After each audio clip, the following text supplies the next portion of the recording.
Last lecture में क्या पढ़ा था भाई? हिस्टोरिकल बैकग्राउंड ऑफ इंडिया या इंडियन कॉन्स्टिट्यूशन। आज क्या पढ़ेंगे भाई? प्रेजेंट कॉन्स्टिट्यूशन क्या है और उसका थोड़ा हिस्ट्री क्या रहा है वो सब पढ़ेंगे। ठीक है, चलो। कॉन्स्टिट्यूशन ऑफ इंडिया सब बताया है। What is constitution, why is constitution, how is constitution. Enact कब हुआ था? एन एक्ट बना कब था? 26 नवंबर 1949। एक चीज होगी हमारी, प्रियम्बल आगे पढ़ेंगे, उसमें है ये लाइन ऐसे लिखी है कि enact on 26 November of 1949। Enact क्या भाई? इस दिन एक्ट हुआ था, मतलब बना था। ठीक है, देखो मैं बहुत ही एकदम, आपको ऐसा लग रहा है कि सर ऐसे कितना देसी में बोल, देसी लैंग्वेज यूज कर रहे हैं, पर भाई तुमको समझ आएगा। अगर तुमको ऐसे ये लैंग्वेज समझ नहीं आ रही तो फीडबैक दो कि सर ये लैंग्वेज थोड़ी कैजुअल हो रही है, बहुत कैजुअल तरीका है, थोड़ा सोफेस्टिकेटेड तो इंग्लिश भी यूज करेंगे, थोड़ा शुद्ध बोलूंगा, आपको जैसे समझ आए। पर मतलब मेरे एक्सपीरियंस के हिसाब से मुझे ऐसा लगता है कि लोगों को ऐसी लैंग्वेज में बताना चाहिए जो कनेक्ट हो सके दिल से। एनफोर्स कब हुआ था, लागू कब हुआ था भाई? 26 जनवरी 1950। इसको क्या बोलेंगे? Republic day. ठीक है, जब कॉन्स्टिट्यूशन को एनफोर्स किया था तो वो क्या है? Republic day. एक और चीज याद रख लेना भाई, लॉलीपॉप। इंडिपेंडेंस डे कब है? 15 अगस्त 1947। ठीक है, तो ये सारे 3-4 डेट्स याद रख लेना।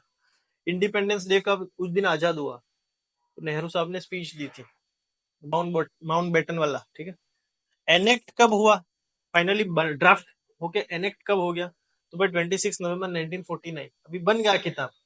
उसको लागू कब किया, इन्फोर्स कब किया? तो भाई 26 जनवरी 1950। चलो, आर्टिकल्स क्या है भाई? 450, 450 से भी ज्यादा आर्टिकल्स हैं हमारे कॉन्स्टिट्यूशन की किताब में। 12 शेड्यूल है। पहले 12 शेड्यूल नहीं थे, कम थे, कितने थे ये सब छोड़ दो, पर अभी 12 है। अमेंडमेंट अराउंड 105 106 अमेंडमेंट है हमारे कॉन्स्टिट्यूशन में।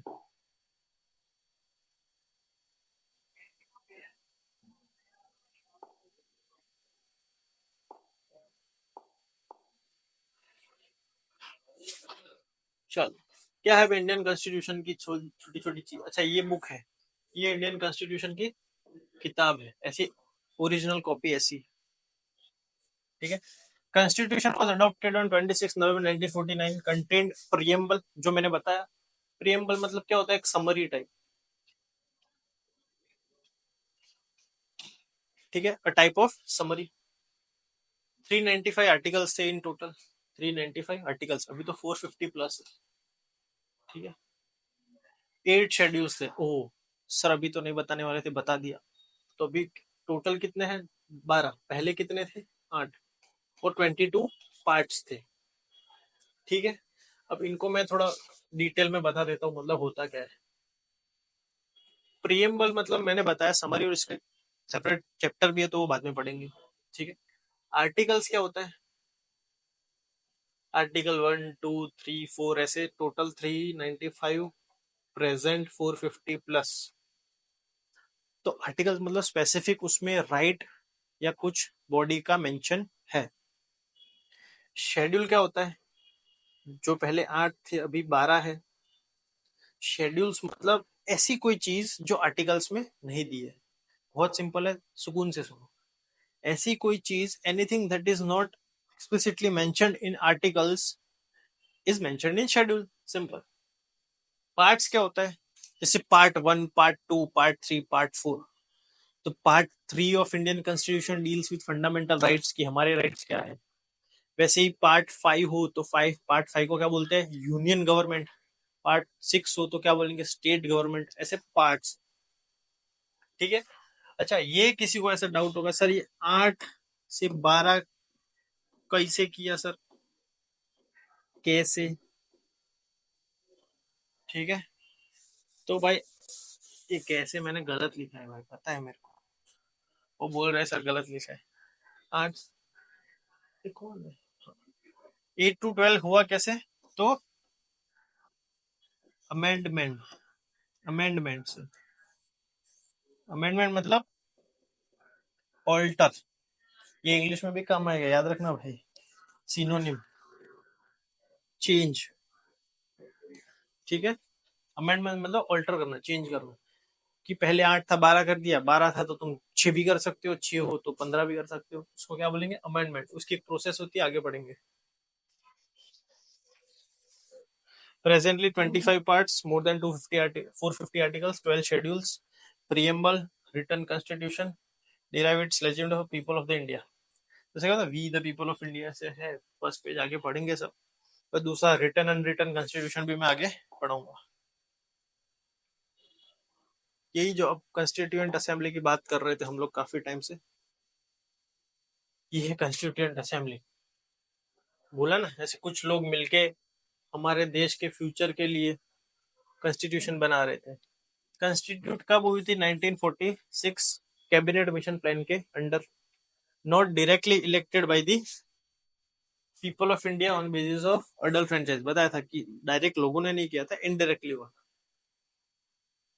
हर सेक्शन के लोगों को इन्वॉल्व किया था, ये इंपॉर्टेंट है। एलिफेंट को सिंबल रखा था हमारी असेंबली का। Doctor Rajendra Prasad was the first president of assembly.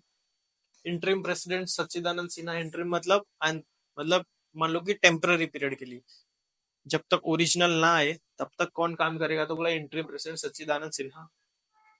Drafting committee, जिसने ये कॉन्स्टिट्यूशन पूरा ड्राफ्ट किया, वेरी इंपॉर्टेंट, उनके चेयरमैन कौन थे, बी आर अम्बेडकर और प्लस 6 लोग थे। क्या नाम थे, तुम्हारा होमवर्क है, ठीक है, detail. Chairman of rule procedure committee, steering committee, doctor Rajendra Prasad. अब स्टेयरिंग मतलब गाड़ी चलाने वाला, तो ये पूरा हाउस चलाने वाला कौन होगा, स्टेयरिंग कमेटी का मालिक। मालिक नहीं बोलेंगे, कैप्टन मान लो, Rajendra Prasad. Chairman of union power committee, union constitution committee, state committee कौन, जवाहरलाल नेहरू। ये सब बहुत इंपॉर्टेंट है, किसी भी एग्जाम में पूछ सकते हैं।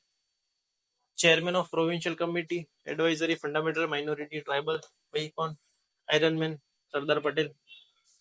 इस टाइम पे क्या किया भाई, नेशनल फ्लैग को अडेप्ट किया। ये डेट्स याद रखना थोड़ी, नहीं भी रहे तो चिल मारो भाई।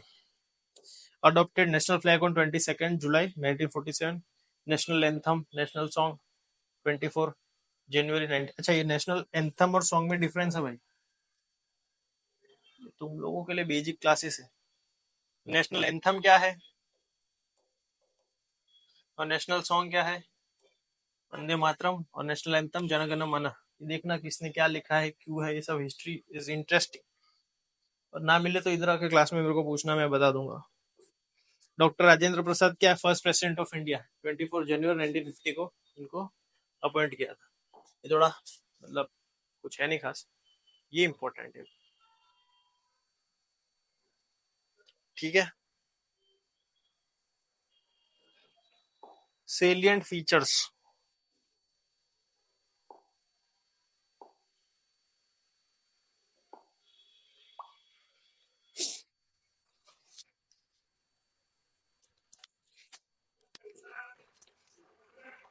चलो गाइज, सेलिएंट फीचर्स।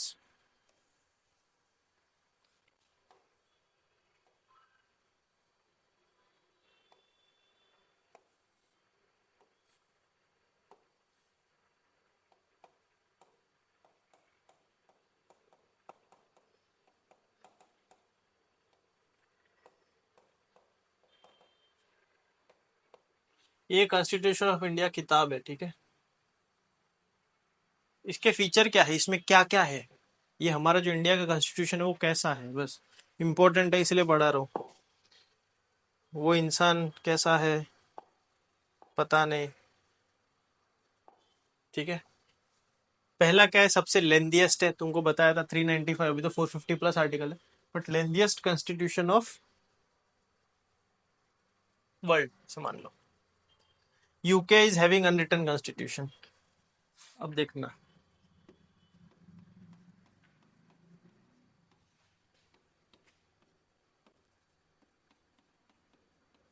दो चीज होती है, रिटन और अनरिटन।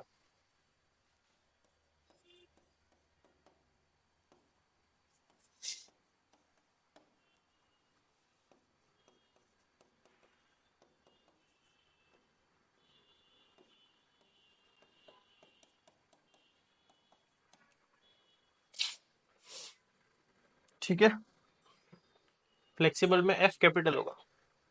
तुम लोग स्मार्ट हो, फिर स्मार्ट बनते हो। चलो, दो चीज होती है, रिटन और अनरिटन। यूके का क्या है भाई, अनरिटन। फर्क मतलब इसका यही है कि यूके के पास ऐसी कोई प्रॉपर स्पेसिफिक किताब नहीं है, सिंपल बस इतना। यूएस के पास है, USA has a specific constitution का बुक। यूके के पास यही है, अब क्यों नहीं है पता नहीं, पूछे मतलब पता है पर तुम्हारे काम का नहीं है, छोड़ दो। उधर हर लॉ फंडामेंटल है, ठीक है। तो उसको अगर अमेंड करना हो या उसमें कुछ एडिशन सब्ट्रैक्शन करना हो तो थोड़ा फ्लेक्सिबल है। To amend Britain British constitution it is flexible, whereas to amend USA's constitution it is very rigid। इसके constitution को अमेंड करने के लिए भाई प्रोसेस बहुत रिजिड है। इंडिया कैसा है, महान। अबे महान तो है, कॉन्स्टिट्यूशन कैसा है, तो ब्लेंड है। ब्लेंड मतलब मिक्सचर। भाई मैं बता रहा हूँ, एक बार देखो समझ नहीं आ रहा है, दूसरी बार देखो समझ नहीं आ रहा है, तो तीसरी बार नंबर डाला है, नंबर पे फोन करके पूछ लो, सर ऐसे कैसे। पैसा दे रहे हो तो पूरा वसूल करो। मान लो पैसा नहीं दे रहे हो, टाइम तो दे रहे हो भाई, तो फिर भी वसूल करो। ऐसा लग रहा है, प्रिपरेशन को ज्यादा लंबा मत खींचो। आज नहीं तो कल पढ़ना ही है, आज ही नहीं तो कल है, तो इसे चार्ज ही खत्म करो। ठीक है, तो भाई इंडिया क्या है, रिटर्न कॉन्स्टिट्यूशन। कि हमारे पास भी यूएस जैसा सिस्टम है कि हमारे पास एक स्पेसिफिक किताब है। Blend of rigidity and flexibility, अभी समझा है कि इंडिया के पास क्या है सिस्टम, फ्लेक्सिबल। फ्लेक्सिबल भी नहीं है, रिजिड भी नहीं है, ब्लेंड है, दोनों है। आर्टिकल 3 से अच्छा, ये इंडिया का अमेंडमेंट कर, इंडियन कॉन्स्टिट्यूशन का अगर अमेंडमेंट करना हो तो कौन से आर्टिकल के थ्रू का, आर्टिकल 368 कॉन्स्टिट्यूशनल अमेंडमेंट। ये सब आगे पढ़ेंगे।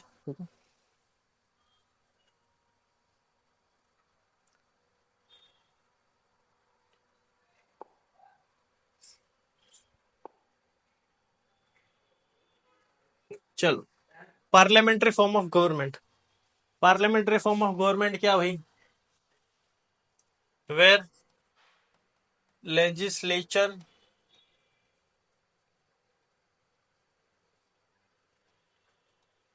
इज रिस्पॉन्सिबल टू दी, अच्छा एक सेकेंड,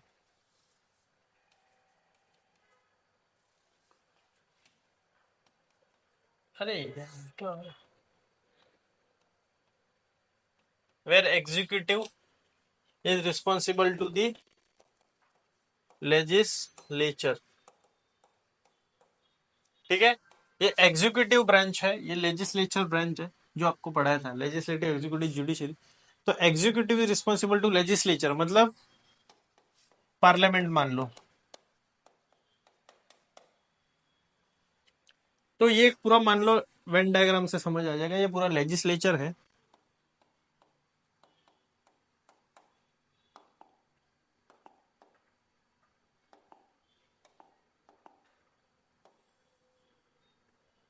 और ये एग्जीक्यूटिव है, ठीक है।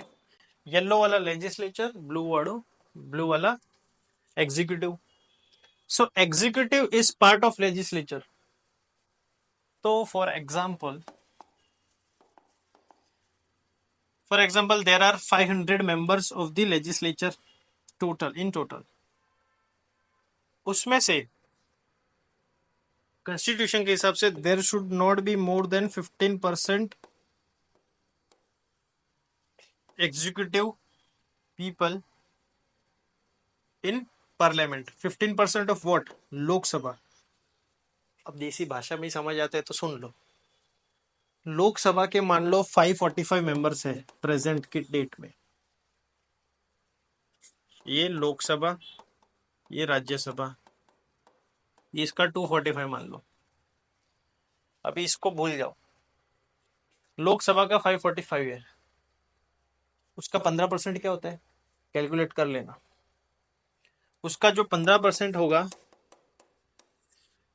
उससे ज्यादा मेंबर्स एग्जीक्यूटिव में नहीं हो सकते। एग्जीक्यूटिव में मतलब क्या होंगे, मिनिस्टर्स टाइप लोग, बड़े लोग। मिनिस्टर्स। लेजिस्लेचर में उनको क्या बोलेंगे, प्राइवेट मेंबर। तो every legislature is a private member, but every private member is not an executive. यही तो बात है भाई। सारे ब्लू पीले हैं और सारे पीले ब्लू नहीं है, बस इतना समझ आ रहा है। चलो, तो 15% ऑफ लोकसभा स्ट्रेंथ, तो वो एग्जीक्यूटिव होंगे। तो एग्जीक्यूटिव रिस्पॉन्सिबल टू लेजिस्लेचर कि भाई तुम क्या कर रहे हो, तुमको इतना पैसा मिला है, किधर डाला, ये सब वो सब, तो रिस्पॉन्सिबल है। It is based on cooperation and coordination between legislative and executive organ, यही है। इंडिपेंडेंस ऑफ जुडिशियरी, तारीख पे तारीख, जुडिशरी, एग्जीक्यूटिव, लेजिस्लेचर। जुडिशरी के ऊपर इसीलिए डाले, बोला इंडिपेंडेंट और इंटीग्रेटेड जुडिशरी है, इंश्योर्ड बाय अपॉइंटमेंट और रिमूवल बाय इम्पीचमेंट। जुडिशरी का एक अलग चैप्टर है पूरा, पर अब इतना समझ लो कि भाई हमारे देश में judiciary is independent, nobody can influence judiciary. 6 adult franchise, वही कि भाई यूनिवर्सल अडल्ट सफरेज क्या होता है, 1 पर्सन 1 वोट, 18 साल के और 18 साल के ऊपर, ठीक है, that is called universal adult suffrage. Secularism, secularism मतलब रिलीजन की बात हो रही है। अब इंडिया में इसको सिंपल लैंग्वेज में देखे, आगे पढ़ेंगे हम लोग प्रियम्बल में, पर अभी समझ लो कि India is a secular state. What does that mean? India has no religion,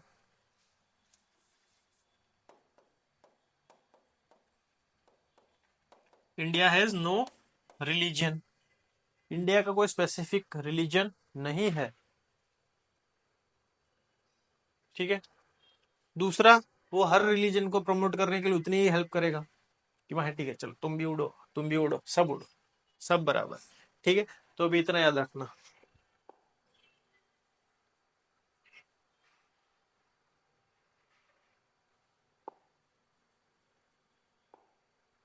चलो, फंडामेंटल राइट्स दे रखे हैं क्या, पार्ट 3 में, ठीक है। आर्टिकल 12 to 35 फंडामेंटल राइट्स है हमारे पास। ये फंडामेंटल राइट्स किसके होते हैं, सिटीजन्स के। अच्छा, वो फंडामेंटल राइट्स के चैप्टर में पढ़ेंगे, कुछ सिटीजन्स को होते हैं और कुछ नॉन सिटीजन्स को भी होते हैं। वो कौन से राइट्स है वो आगे पढ़ेंगे। ये जस्टिसेबल होता है। जस्टिसेबल मतलब क्या, तुम्हारा राइट अगर वायलेट हो गया, if your right gets violated by some authority, some person, तो न्याय तो चाहिए ना भाई। तो how will you get the justice? Through judiciary. Judiciary में कौन कौन आएगा? लोअर कोर्ट्स बोलेंगे, लोअर कोर्ट्स, या उसको बोलेंगे डिस्ट्रिक्ट कोर्ट्स, फिर उसके बाद हाई कोर्ट्स, फिर उसके बाद सबसे ऊपर उच्च न्यायालय, सुप्रीम कोर्ट। ये सब आगे पढ़ेंगे, पर अभी याद रखना है। तो जस्टिशियबिलिटी कौन करेगा? सुप्रीम कोर्ट और high court. Very important, directive principle of state policy. ये किसके राइट्स है? ये भाई राइट्स है स्टेट के। ये नॉन जस्टिशियबल है, मतलब मान लो इस आर्टिकल्स में से कुछ भी अगर वायलेट होता है तो इसके लिए तुम लोग क्या पिटिशन नहीं कर सकते कि इन्होंने ये काम किया नहीं। तो directive principle of state policy are the principles that state should follow और state should do. Fundamental duties, अभी तुमको हक दिया है, यू गॉट राइट्स, तो you also have some duties. है, घर में पापा पैसा देते तुम उड़ाते हो, वो तुम्हारा राइट हो गया, पर तुम्हारी ड्यूटी भी होगी पानी का बोतल भरना, इट्स योर ड्यूटी। तो ड्यूटी कहाँ डाली है? Part 4A, article 51A। अच्छा, ये पानी बोतल भरने का सिस्टम पहले नहीं था, पर अभी समर आ गया तो मम्मी ने बोला अमेंडमेंट करो। तो हमेशा याद रखना, ए, ये 4A में ए, 51A में ए, या बी या सी, किसी भी आर्टिकल के पीछे ABCD कुछ भी दिखे, या पार्ट के पीछे कुछ भी ABCD दिखे, तो इसका मतलब क्या है? वो अमेंडेड, मतलब वो ऐड किया गया है, added. It was not initially in 1950। 1950 में जब कॉन्स्टिट्यूशन को अडॉप्ट किया तब वो नहीं था, पर उसके बाद किया गया। तो फंडामेंटल ड्यूटी या पानी भरने का बोतल भरने का सिस्टम पहले नहीं था, वो बाद में लाया, ठीक है। Our Indian country provides only single citizenship. अब ये क्या होता है भाई, तुम मान लो तुम महाराष्ट्र के भी, तुम महाराष्ट्र में रहते हो फॉर एग्जाम्पल, तुम यूपी में रहते हो, तुम गुजरात में रहो, तुम राजस्थान में रहते हो, तुम कहीं भी रहो, तुम हो क्या भारत के नागरिक। ठीक है,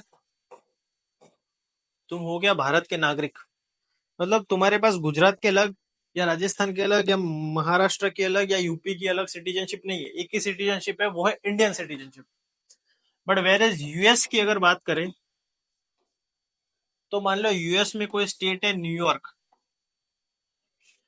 तो तुम्हारे पास न्यूयॉर्क की भी सिटीजनशिप होगी और तुम्हारे पास यूनाइटेड स्टेट्स ऑफ अमेरिका की भी सिटीजनशिप होगी। बहुत इंटरेस्टिंग चीज है, पर अभी काम का नहीं है, आगे आएगा। ठीक है, अभी याद रख लेना। तो India provides only single citizenship, some fundamental available. चलो ये बता दिया मैंने तुमको।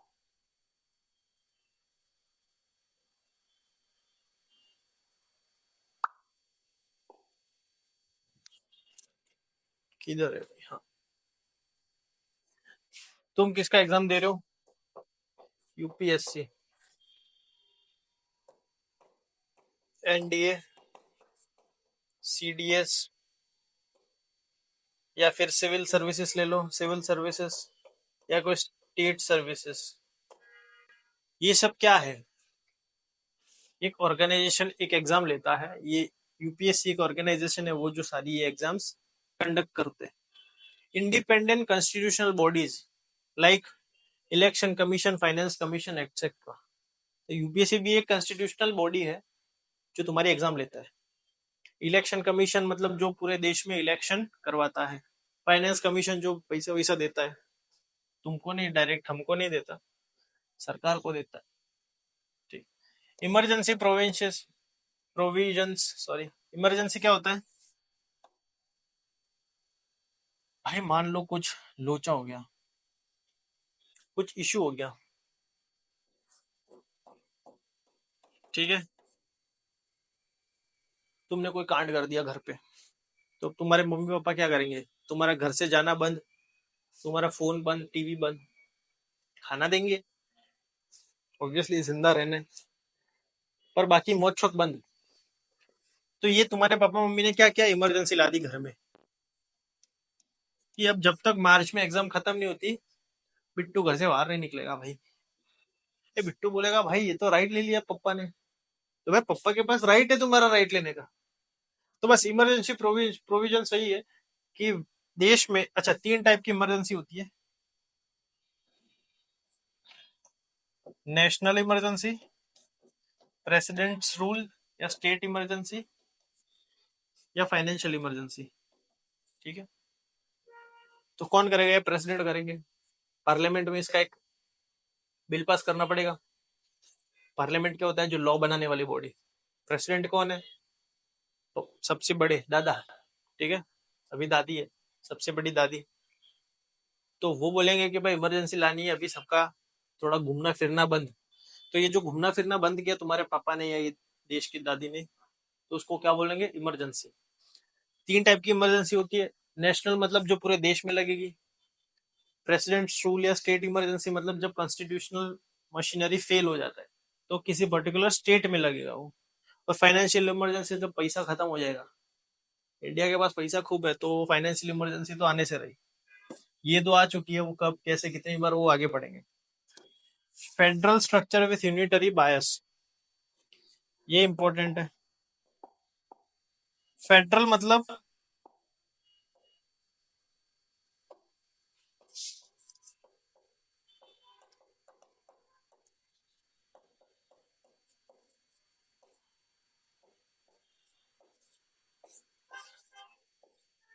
फेडरल मतलब separation of power between centre and state. दो बॉडी है गवर्नमेंट, दो लेवल ऑफ गवर्नमेंट है। फॉर एग्जाम्पल, फेडरलिज्म किसको बोलेंगे? जब सेंटर और स्टेट के बीच में पावर डिस्ट्रीब्यूट हो जाएंगे इक्वली, तो उसको बोलेंगे फेडरलिज्म। हमारे देश में ऐसा क्या फेडरलिज्म है? एक लेवल तक है, यस, ठीक है। फेडरल, फेडरल है क्या? 100% फेडरल है इंडियन गवर्नमेंट या इंडियन स्टेट या इंडियन पॉलिटिक्स, तो बोला नहीं, तो उसको क्या बोलेंगे, क्वाजी फेडरल। क्वाजी फेडरल क्यों है भाई, यूनिटरी बायस, सेंटर और स्टेट के बीच में पावर्स तो डिफ्रेंशिएटेड है, डिस्ट्रीब्यूटेड है, बट एक चीज बताई थी मैंने लास्ट लेक्चर में कि जब मम्मी और पापा के बीच में कॉन्फ्लिक्ट होगा, शादी किससे करनी है, तो जीतेगा कौन, पापा।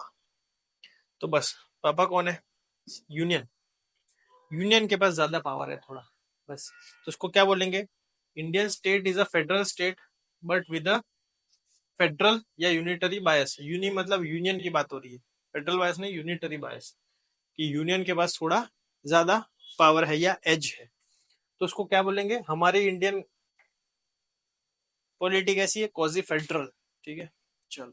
तो ये थे 15 features, salient features Indian constitution के, कि भाई हमारा कॉन्स्टिट्यूशन, हमारा देश कैसा है, बहुत इंपॉर्टेंट है। ये तो इंटरेस्टिंग भी था, और आज तो कल से थोड़ा अच्छा भी पढ़ा है मैंने। चलो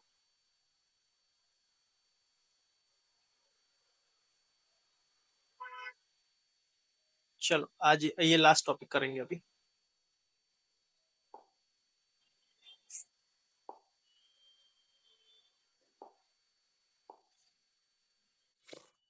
चलो, हमारा जो कॉन्स्टिट्यूशन है उसके कुछ फीचर्स और है। ठीक है, वो कहाँ से आए, तुमने जो कपड़े पहने वो कहाँ से आए, उसकी बात हो रही है। तो इंडिया की अगर बात करें, तो एक गाना था ना, मेरा जूता है जापानी, ये पतलून इंग्लिस्तानी, सर पे लाल टोपी रूसी, फिर भी दिल है हिंदुस्तानी। तो बस उसी के हिसाब से ये सारे फीचर्स हैं, बोरो किए गए कहीं ना कहीं से। तो ये जो गाना सेट होता है भाई, मैं ऐसे गाना नहीं गा रहा, जैसे मेरा जूता है जापानी, ये पतलीन इंग्लिस्तान, देखो इंग्लिश मतलब यूके, सर पे लाल टोपी रूसी मतलब यूएसएसआर, मतलब क्या, रशिया। क्या गाना क्या था, भूल गया, जो भी हो, फिर भी दिल है हिंदुस्तानी मतलब गवर्नमेंट ऑफ इंडिया 1935। तो ये थोड़ा इंटरेस्टिंग चीज है और इम्पोर्टेंट है, इधर से क्वेश्चन आएगा, आता है, यूजुअली आएगा नहीं, आता है। यूके के कॉन्स्टिट्यूशन से हमारे आज के प्रेजेंट कॉन्स्टिट्यूशन में हमने क्या क्या बोरो किया है। पार्लियामेंट्री फॉर्म ऑफ गवर्नमेंट, जो हमारी parliamentary form of government, rule of law, मतलब आगे बढ़ेंगे रूल ऑफ लॉ, बट इतना समझ लो कि हमारे देश में किसका रूल चलेगा, जो हमने लॉ बनाया है, सिंपल, जो हमने लॉज बनाया है। कैबिनेट सिस्टम, जो कैबिनेट मिनिस्टर्स की बात कर रहे हैं, पार्लियामेंट्री प्रिविलेजेस, वो भी पार्लियामेंट का चीज है। आगे बढ़ेंगे, यूएस से क्या लिया है, फंडामेंटल राइट्स। तो तुमको जो पार्ट 3 में फंडामेंटल राइट्स है, वो यूएस के बिल ऑफ राइट्स में से आया है। इंडिपेंडेंस ऑफ जुडिशरी, जुडिशरी को independence, judicial review, impeachment of president, post of vice president, removal of supreme court of high court जजेस। इतना याद रखना भाइयों और बहनों, जुडिशियरी की अगर यूजुअली बात हो तो वो कहां से लिया है, यूएस से। एक सिस्टम है, याद कर लेना। आयरिश मतलब आयरलैंड की बात हो रही है। ठीक है, आयरलैंड में से क्या लिया हमने, DPSP, directive principle of state policy, it's very important. दूसरा, nomination of member to Rajya Sabha, Rajya Sabha मतलब काउंसिल ऑफ स्टेट्स। ठीक है, council of states. Directive principle of state policy क्या होता है, बताया कि भाई स्टेट के कुछ पॉलिसीज या स्टेट को कुछ करना चाहिए, वो उसमें लिखा है। ठीक है भाई, ये बहुत एक चीज बताता हूँ, किसी को नहीं पता, मैंने इन्वेंट की। ये है नॉमिनेशन, इलेक्शन नहीं। राज्यसभा में इलेक्शन भी होता है, नॉमिनेशन भी होता है। तो आयरिश कॉन्स्टिट्यूशन से हमने नॉमिनेशन ऑफ राज्यसभा मेंबर्स लिया है, क्योंकि इलेक्शन का भी आता है एक और कंट्री से। ठीक है, कनाडा से हमने क्या लिया, फेडरेशन विद स्ट्रॉन्ग सेंटर। अब एक और इधर कैच है, जैसे इधर जुडिशरी का कैच बताया, यूएस स्ट्रॉन्ग। अगर सेंटर की बात करें तो सारा कनाडा से लिए, इतना याद रखना। Residuary power with centre, residuary power मतलब जो 3 लिस्ट बताई थी, सेंटर, स्टेट और कॉन्करेंट, उसके सिवाय भी एक लिस्ट होती है रेसिडरी, वो भी सेंटर के पावर में, इसलिए बोलते हैं कि भाई unitary bias. Advisory jurisdiction to supreme court और सिंगल सिटीजनशिप, कनाडा से लिया है सिंगल सिटीजनशिप का प्रोविजन। भाई जापान से क्या लिया, प्रोसीजर एस्टेब्लिश बाय लॉ। अभी बस इतना रट लो, प्रोसीजर एस्टेब्लिश बाय लॉ, ये सब आगे बढ़ेंगे। ठीक है, ऑस्ट्रेलिया से क्या लिया हमने, concurrent list, freedom of trade, commerce, intercourse, joint sitting of two houses of parliament. ठीक है, वर्मेर मतलब जर्मनी से क्या लिया हमने, suspension of fundamental right during emergency. Weimar constitution, मतलब जर्मनी का याद रखना कि भाई हिटलर था तो भाई थोड़ा तेज था इंसान, गर्म था, तो फंडामेंटल राइट सस्पेंड ही करेगा, लोगों का नहीं देखता तो खुद का देखता था, तो ऐसे कैच है तो याद रख। यूएसएसआर मतलब ये सोवियत यूनियन की बात हो रही है। Present day Russia.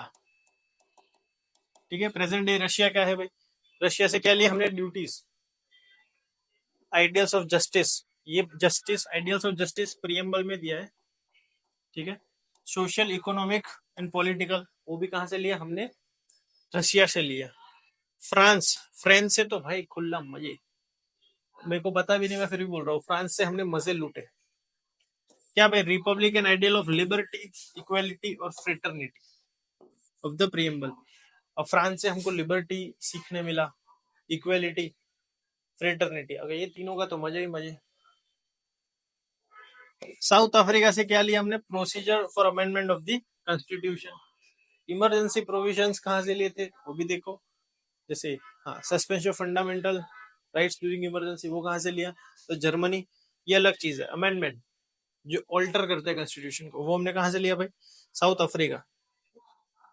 ये क्या है, last government of India 1935, office of governor, judiciary, public service commission, emergency provision and administrative details, ये सब गवर्नमेंट ऑफ इंडिया 1935 में थोड़ा देखा था, उसी का है। तो इमरजेंसी प्रोविजंस ब्रिटिश के गवर्नमेंट ऑफ इंडिया 1935 से ही आया है। और हाँ, ये इमरजेंसी हमने जर्मनी की, फंडामेंटल राइट्स बस। ठीक है चलो, तो बस ये थे कि हमने फीचर्स कहाँ से अडॉप्ट किए हैं इंडियन कॉन्स्टिट्यूशन।